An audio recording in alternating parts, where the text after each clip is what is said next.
Assalamualaikum warahmatullahi wabarakatuh. Pada kesempatan kali ini, saya akan memperkenalkan diri terlebih dahulu. Nama saya Vina Nurul Atika Sari, dari Magister Manajemen Logistik Universitas Logistik dan Bisnis Internasional kelas 21A. Di sini saya akan mempresentasikan materi terkait kepabeanan dan ekspor impor sebagai bagian dari asesmen akhir semester tahun 2025. Baik, mari kita langsung masuk ke pembahasan soal yang pertama. Soal pertama ini membahas mengenai kebijakan larangan dan pembatasan yang biasa kita kenal dengan LARTAS. Pertanyaannya adalah, jelaskan pertimbangan diterapkannya mekanisme LARTAS dan berikan satu contoh penerapan LARTAS. Sebelum kita membahas pertimbangannya, mari kita pahami terlebih dahulu apa itu LARTAS. Larangan dan pembatasan atau LARTAS merupakan kebijakan pemerintah yang diterapkan dalam proses impor dan juga ekspor di Indonesia dengan tujuan mengendalikan lalu lintas barang yang masuk atau keluar dari wilayah kepabeanan. Kebijakan LARTAS dilakukan melalui berbagai peraturan yang dikeluarkan oleh berbagai kementerian atau lembaga didasarkan pada pertimbangan strategi yang mencakup aspek ekonomi, sosial, keamanan, lingkungan, dan kesehatan. Oleh karena itu, barang yang termasuk dalam kategori LARTAS harus memenuhi persyaratan tertentu yang umumnya berupa perizinan teknis dari instansi pemerintah terkait sebelum diizinkan memasuki atau keluar dari pasar domestik.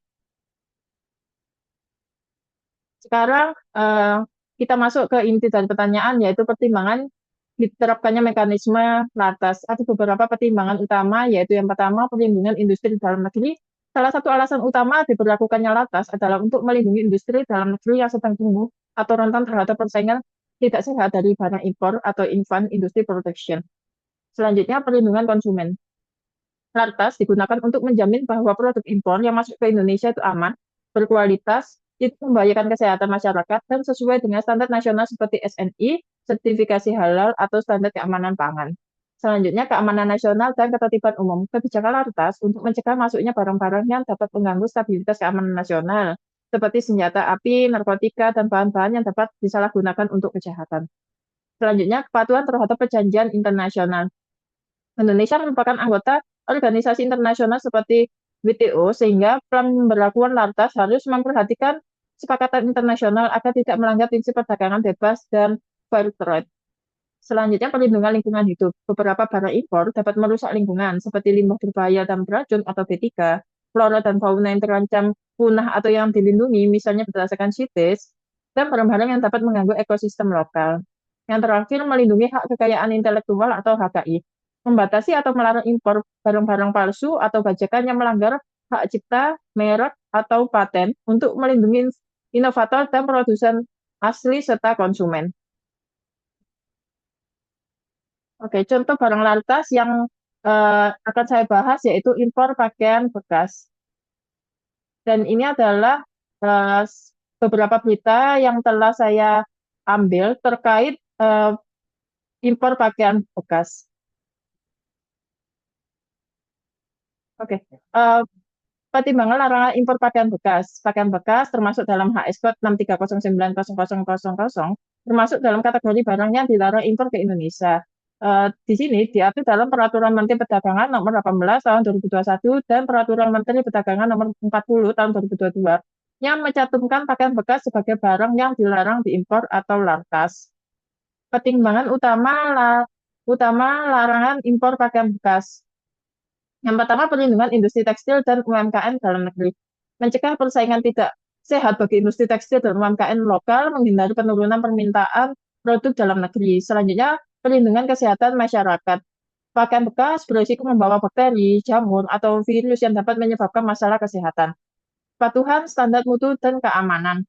Sulit memastikan pakaian bekas memenuhi standar mutu dan keamanan seperti SNI. Selanjutnya, perlindungan lingkungan, mengurangi potensi masalah limbah tekstil baru dari pakaian bekas yang tidak terpakai.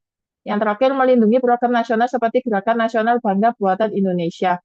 Dengan mengurangi masuknya produk impor, pemerintah berupaya untuk meningkatkan permintaan terhadap produk tekstil dan fashion lokal, sehingga menggerakkan ekonomi kreatif dan UMKM di dalam negeri.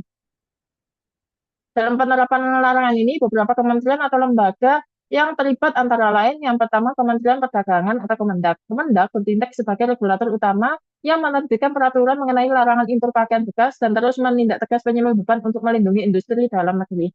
Kementerian selanjutnya yaitu Direktorat Jenderal Bea dan Cukai atau DJBC. Dalam kasus pakaian bekas, DTBC secara aktif melakukan penyitaan dan pemusnahan bal-bal pakaian bekas impor ilegal. Dan selanjutnya ada Kementerian Koperasi dan UKM. Turut terlibat dalam upaya perlindungan UMKM dari dampak negatif peredaran pakaian bekas impor ilegal. Baik, kita berlanjut ke soal yang kedua. Soal ini membahas mengenai program digitalisasi prosedur ekspor impor dari prinsip single submission. Pertanyaannya adalah jelaskan makna single submission dengan contoh aplikasi yang ada.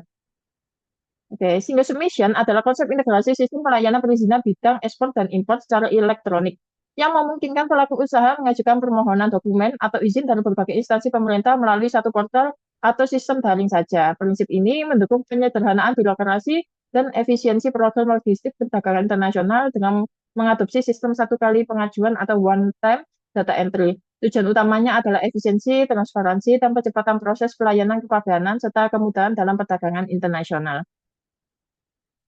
Contoh aplikasi yang menerapkan prinsip single submission yang pertama yaitu Indonesia National Single Windows atau INSW.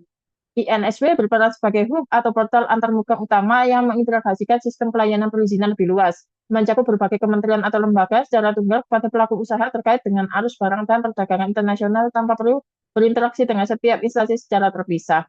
Fungsi utamanya yaitu yang pertama menyederhanakan dan digitalisasi proses perizinan kepabeanan, karantina, perizinan lantas, dan pelabuhan atau bandara. Yang kedua, menyediakan pusat informasi ekspor impor satu pintu.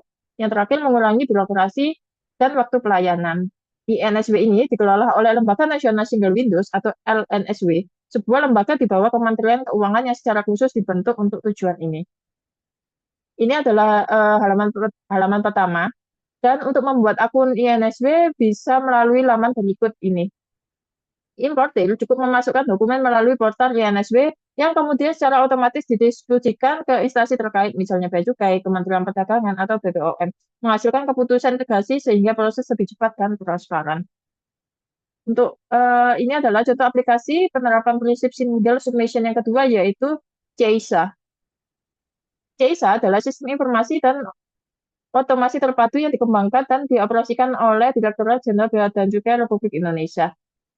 Fungsi dan manfaat dari CISA yang pertama yaitu mengintegrasikan seluruh layanan kepabeanan dan cukai termasuk pengajuan dokumen ekspor, impor, pemberitahuan cukai, kawasan berikat, dan manajemen risiko dalam satu platform digital.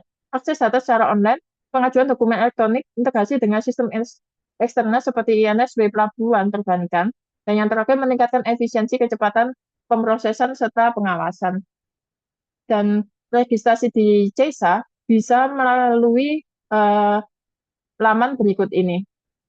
Pelaku usaha dapat mengajukan dokumen ekspor atau impor via CISA secara daring. Sistem secara real-time memproses data dan dokumen tersebut baik untuk kepentingan pelayanan maupun pengawasan di lingkungan Bea Cukai. Oke, demikian presentasi dari saya mengenai pertimbangan lantas dan contoh penerapannya, serta penjelasan tentang konsep single Windows dengan single submission dengan contoh aplikasi INSW dan CISA. Terima kasih atas perhatiannya. Mohon maaf jika ada salah kata. Wassalamualaikum warahmatullahi wabarakatuh.